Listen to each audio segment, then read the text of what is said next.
Hey everybody, welcome back to the course.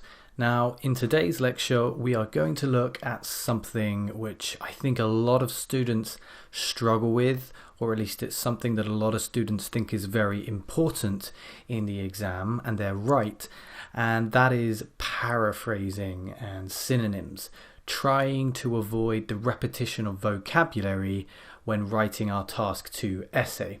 So this lecture will talk about how to demonstrate a wide range of vocabulary to make sure that we're achieving band 7 or above in lexical resource. But this lecture will talk about 5 different ways that you can paraphrase. So not just synonyms, but lots of other ways that we can paraphrase as well, so that you should have a great number of different ways that you can paraphrase by the end of this lecture. So the first thing to talk about is the band descriptors. Just a quick reminder here of what the examiners are looking for. If you want to achieve a band 7 in lexical resource, you must use a sufficient range of vocabulary to allow some flexibility and precision. The key word there is range, a sufficient range, not an adequate range, which is band 6, but a sufficient range.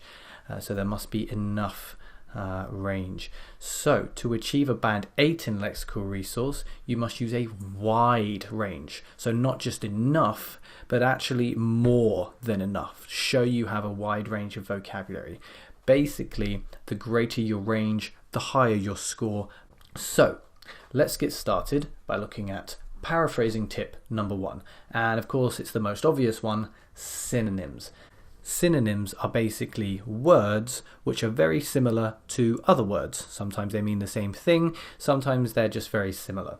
So it's important to remember, firstly, that there are many ways that we can paraphrase language. Synonyms are very useful, and this is why a thesaurus can be very helpful when you are practicing. A thesaurus is like a dictionary, but instead of definitions, it just lists similar words or synonyms. Now, if you don't own a thesaurus, you can use an online one. So try it now. Look up the word range and then the word synonym. Range synonyms. What do you find coming up? Array, assortment, collection, diversity, mixture, and variety are just a few of the words that appear under the word range. Do make sure you are researching the appropriate context of the word. Range can have a couple of different definitions, so do make sure you're looking at the right context of the word. So how can we use this when paraphrasing? Let's have a look at an introduction here. Synonyms particularly important in the introduction. We know that we need to paraphrase when we write our introduction to the task. Here is a question. A task 2 question. Some people believe that visitors to other countries should follow local customs and behaviours. Others disagree and think that the host country should welcome cultural differences. Plenty of words here that we can paraphrase. Let's see how we've done so. Some people think, not believe, but think that tourists, not visitors, but tourists to other countries should abide by, rather than follow, local rules rather than customs and behaviour. Others dispute this instead of disagree and think that the host country should embrace rather than welcome cultural diversity rather than differences. Loads of different synonyms coming through here. Now, you do need to be careful because sometimes you can't just insert a synonym directly into the sentence. You do need to check that it makes sense. Certainly finding someone to correct your work, a tutor or a native speaker, can be the best way to do this. Also, the above introduction is okay, but it's clearly very reliant on a thesaurus. This can easily make language sound a bit unnatural. Now, check out Joey from Friends' letter. There's a link in the resources to get an idea of how a thesaurus can be misused. Very funny video. It really does highlight why you shouldn't be too dependent on a thesaurus. Now, paraphrasing tip number 2.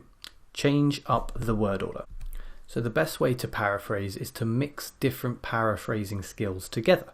Don't overuse or only use synonyms, but mix them with other techniques. One of those being changing the word order.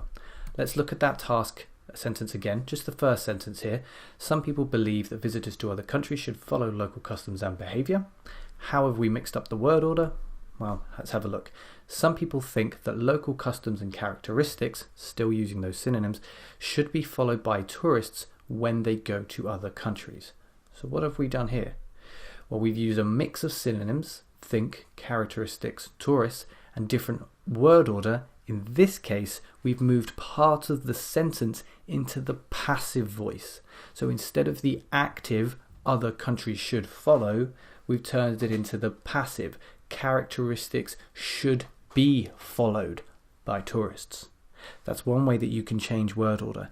English is fairly flexible, not entirely flexible, but fairly flexible. So think about how you can change word order when you're looking at your tasks. Right, paraphrasing tip number 3, word formation. Another way we can find greater range is to modify word formation.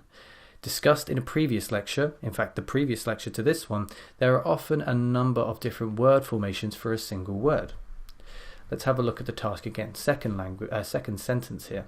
Others disagree and think that the host country should welcome cultural differences. Others dispute this, still got those synonyms. Others dispute this and think that a variety of cultures should be welcomed by host countries. Now what you can see here is, yes, again we've got those synonyms, dispute and variety, instead of disagree and differences, but there's also a change in word order. Again, we've got the passive voice and a change in word formation.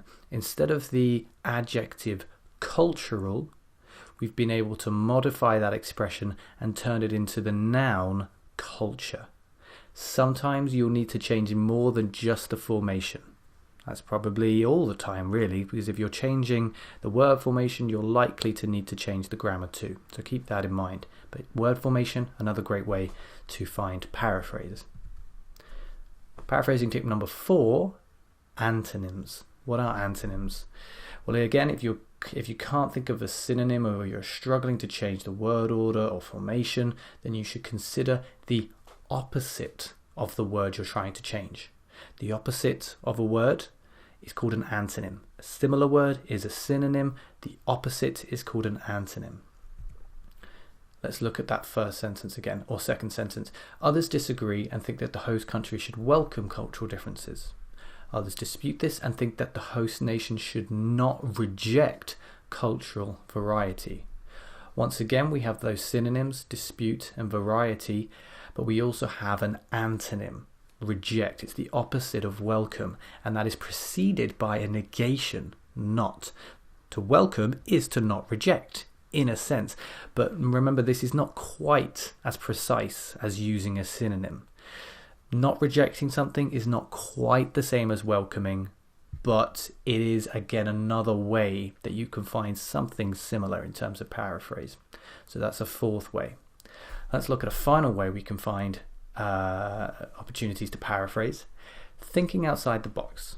Now this is not anything particular, but let's have a look at what I mean.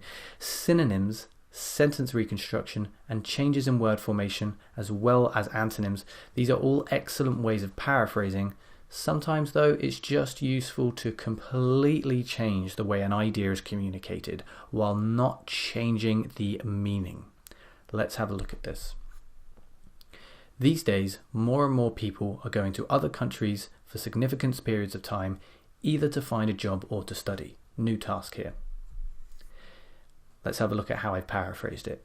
In recent years, the number of people choosing to move abroad, either for work or education, has increased substantially. So much is going on here. There's so much paraphrase, but in essence, more and more has been changed, not with a synonym, but with a change of the way that the idea is communicated has changed to the number of people has increased substantially.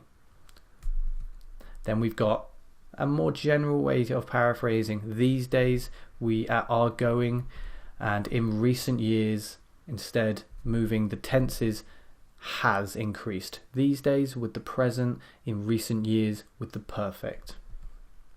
So we have these synonyms again: work, education, abroad, instead of job and study and going to other countries. We also have a change in word order. We have a tense switch, present continuous to present perfect, and a complete change in the communication of an idea. More and more was changed to the number of something has increased. This is probably the hardest way to paraphrase, but it's definitely the most impressive as well. So if you're somebody that's shooting for a high 7 or an 8 or even a 9, this is what I would recommend that you practice.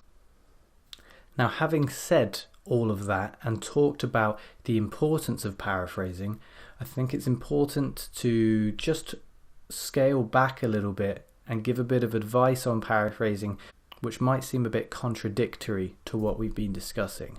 And that is, although paraphrasing is an important part of achieving Band 7 or above, it is just one important part.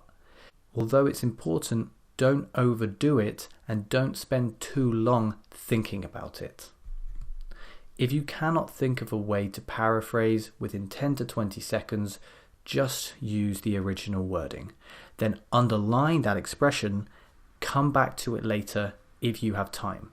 It's much more important to finish the essay and have time to check it than to run out of time for the sake of one paraphrased expression. Okay? So also read in English. Paraphrasing is not as easy as simply changing a few words around. As I mentioned earlier, Joey from Friends, you can see a great example of how using synonyms can be very problematic. If you read lots of English articles, books, novels, etc., you'll see how this natural paraphrasing works. You'll understand collocation a bit better, as we looked at earlier. So don't be like Joey, but do be careful with how you paraphrase. Finally, be selective with paraphrase. There are only so many ways to say parents, for instance. If you try to paraphrase a word like this too much, it's inevitable that you will lead to unnatural or inaccurate or inappropriate language. For example, guardians may be seen as a synonym of parents, but really it's not. A guardian is not the same as a parent, so be very careful and very selective with how you use paraphrase. So, those are 5 ways that we can find paraphrase: synonyms, word formation, word order, antonyms, and thinking outside the box. I hope that this lecture has given you a good idea and a bit more confidence about how to paraphrase. So I want you to go away and try to practice this skill with sentences that you see out and about in novels, in articles, etc., even in the in your practice, and see how it works for you with these 5 tips. And that brings this section to a close. If you do have any questions about lexical resource, about any of the skills that we've talked about, please feel free to leave them in the comments, and I'll join you in the next section, which will be on grammar. I'll see you there.